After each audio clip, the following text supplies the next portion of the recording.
भाग 9। नया सूरज। उस दिन के बाद आदित्य और सारिका दोनों ने अपने रिश्ते को पूरी तरह से समझा और एक नई शुरुआत की। अब उनके दिलों में कोई डर या संकोच नहीं था। वे जानते थे कि प्यार सिर्फ एक भावना नहीं, बल्कि एक शक्ति है जो किसी भी मुश्किल या दूरी को पार कर सकती है।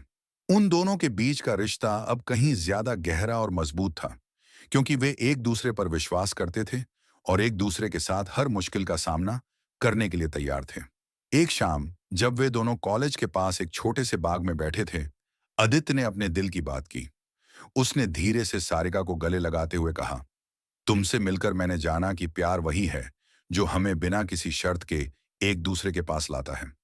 तुम्हारी वजह से ही मुझे समझ में आया कि जब तक हम एक दूसरे के साथ हैं, कोई भी मुश्किल हमें तोड़ नहीं सकती। सारिका ने उसकी बातों को गहराई से सुना और उसकी आंखों में वही चमक थी जो हमेशा उसे प्रेरित करती थी। वह मुस्कुराते हुए बोली, हमारा प्यार अब और भी मजबूत होगा आदित्य, क्योंकि अब हम एक दूसरे को और बेहतर समझते हैं और हम जानते हैं कि हम दोनों का रिश्ता सिर्फ एक भावना नहीं, बल्कि एक मजबूत विश्वास है। आदित्य ने एक गहरी सांस ली और उसकी आंखों में एक नई उम्मीद थी। अब वह जानता था कि अपने डर को पीछे छोड़कर और एक दूसरे के साथ कदम से कदम मिलाकर चलने से उनका प्यार और भी मजबूत होगा। सारिका ने उसे अपनी तरफ और खींच लिया और दोनों के बीच कोई शब्द नहीं था, बस एक गहरा सन्नाटा था जो इस प्यार और समझ का सबसे अच्छा प्रतीक था। सारिका और आदित्य ने अब अपने रिश्ते को एक नई दिशा दी थी, जहां प्यार, विश्वास और समझ थी। दोनों के दिलों में यह भरोसा था कि चाहे कुछ भी हो, वे हमेशा एक दूसरे के साथ खड़े रहेंगे।